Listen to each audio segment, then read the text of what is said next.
fearsome and noble beast, once known as the king of the jungle. Today, however, the jungle has gone and the tiger hovers on the brink of extinction. But in one remote corner of Thailand, the tiger is thriving, where the ferocious cat has been tamed by a handful of Buddhist monks.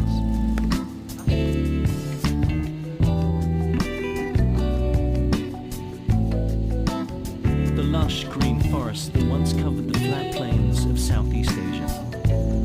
A fertile sanctuary for animals and plants that lived here for millennia. Thousands of square miles of dense, untouched jungle, sheltering exotic species from elephants to insects. And the king of the beasts, the Indochinese tiger. But the tigers are now on the brink of extinction. 97% of the world's population has been wiped out in just 100 years. In Thailand, only 250 survive in the wild, in nature reserves like this. Protected by forest rangers from poachers and hunters, the rangers are lucky to find even a portrait.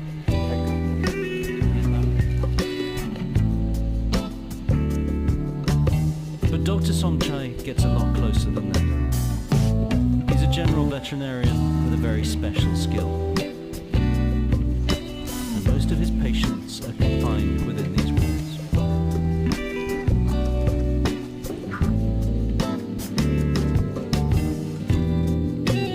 Inside is a sanctuary, a place that's become home to one of the world's most endangered species.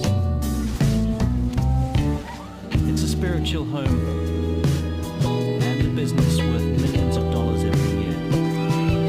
It's a place of contradictions, but are the inmates there for their own protection, or are they being used?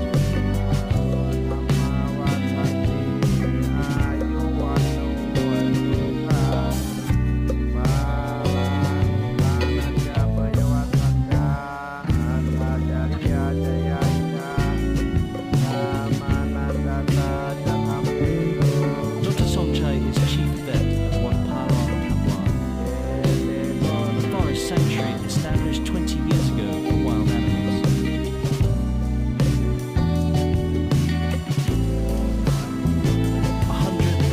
Tigers now call the temple home. The monks say they live in harmony with these huge beasts. Their natural instincts are This image is the national official from the management of the tiger here on February 1999. So start the tiger temple from that time. And now I take care of so many animals. Dr. Somchai is probably the least popular man in the temple. The tigers know a visit from the doctor means pain. Meg. He know that I will do something. Tiger have sixth sense. Yeah, now he know that what I will do next. He don't know that what I will do next. But whatever, you must try and do faster that you can do. So this is the way. He's trying to scan this 4-month-old cub's microchip, but it's not easy. Because he a male tiger, so like he try to dominate any other persons, and he not fear anything else. He try to facing with you. This is not normal. The embedded chip holds all of the tiger's vital information, vaccinations and parentage. This is vital for the temple's breeding program. But how did it all start? And why a temple?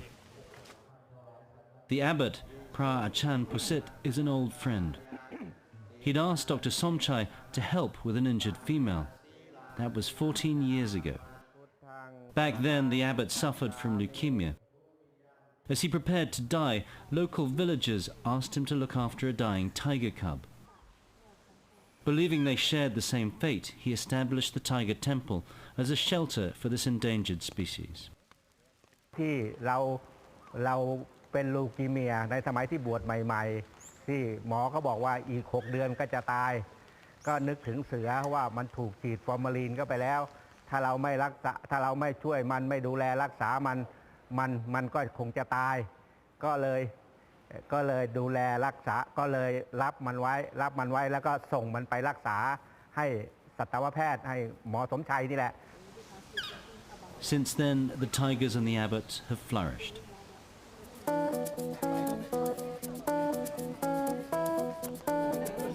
It's not just the monks who share the company of the tigers.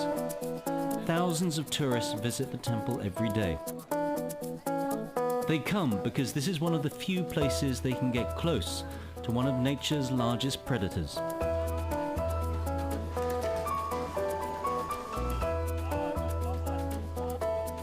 Generally is they are used to human being because this group is the group of the tigers that is proved by our staff that they have a good hospitality. It's different from tiger in the wild. They're born here and they see human being. A human being not their enemy. It seems like a mother, like a sister, like a brother, something like that.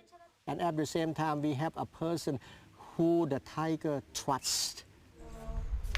But the experience is not cheap. Feeding the cubs costs $30. A whole morning with them is $150. The temple has been accused of exploiting the tigers purely for financial gain, bringing in hundreds of thousands of dollars a year. And some say the tigers are drugged, that these huge and dangerous beasts are docile not because of the spiritual efforts of the monks, but because of sedatives.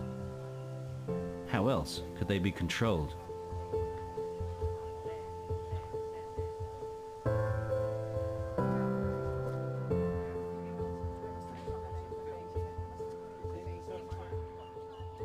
Dr. Somchai is used to these accusations. Accusations, he says, are completely groundless. That is a joke, okay?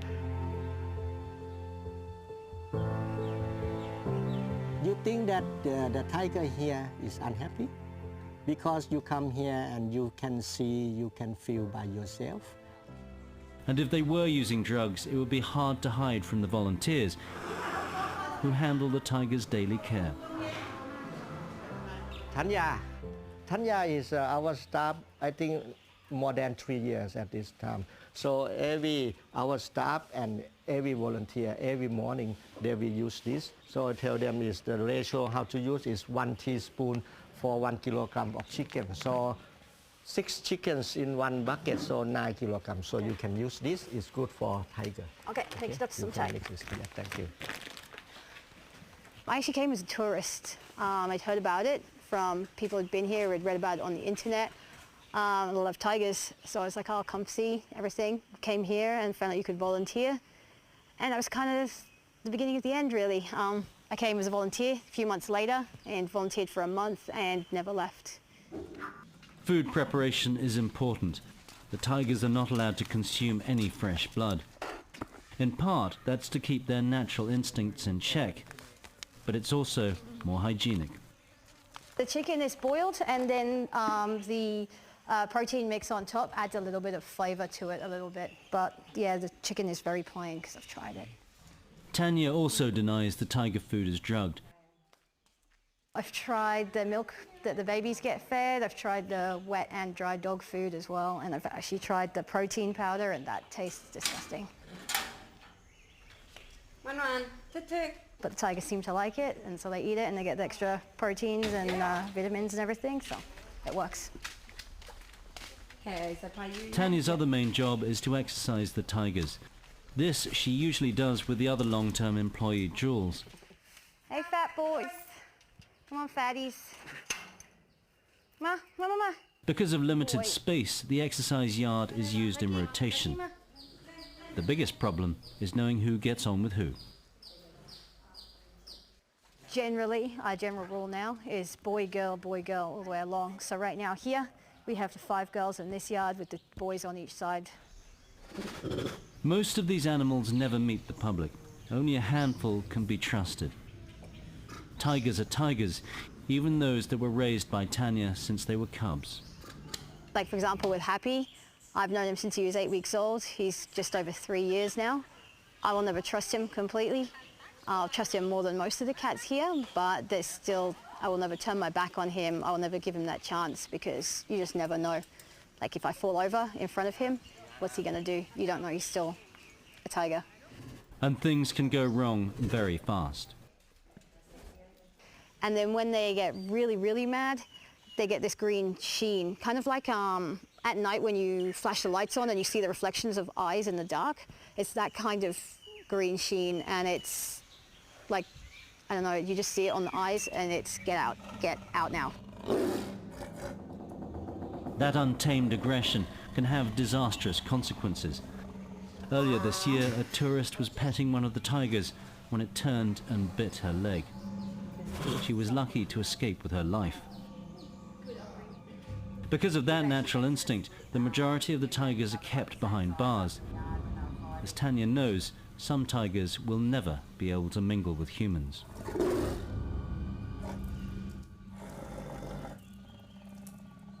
But despite the danger, Tanya has developed a unique bond with the tigers. It's like, I'm actually a dog person, so I see them more like dogs, but I love the cat part of the independence that they have. And once you've got a bond with a tiger, it doesn't compare to anything, because you've got that and you know that they love you. Like, even if they don't show it all the time, there's that moment when they do show and it's extra special. When you're working with the big guys and it's just rained and you go in the yard with them and you can see they've got a bit of a crazy face, it does get a little bit scary, especially if you can see they want to play and they kind of stalk at you and you don't really know how far they're going to go with running at you or not running at you, and it does get a little bit nerve-wracking at times, but that's why we always go together. We always have 2 or 3 of us so we can each watch each other's backs as well. A 200-kilogram predator being showered like a domestic kitten. But they're not so friendly with everyone at the temple. Unfortunately for Dr. Somchai, the cats don't like him and they know exactly who he is. And funnily enough, we had another day, we had a tour guide come in who looked like him, and the cats all went off at him as well, and he couldn't figure it out, and we were like, you look like the vet.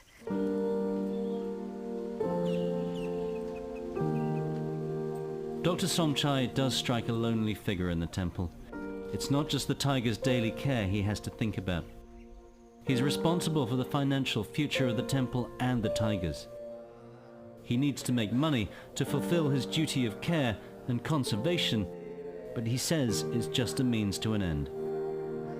If we have more money, it will be good. More and more, it will be good. More power of money, but we are master of money. More money, we can do more good action. We can more pay back to save this world. More pay back to do tiger conservation. He knows the Tiger Temple is not a perfect home. He'd like to see his patients roaming free. But the tiger's natural habitat disappeared long ago. And in a modern world, this is the best chance they have for survival. But where is paradise for tiger? You please tell me, where?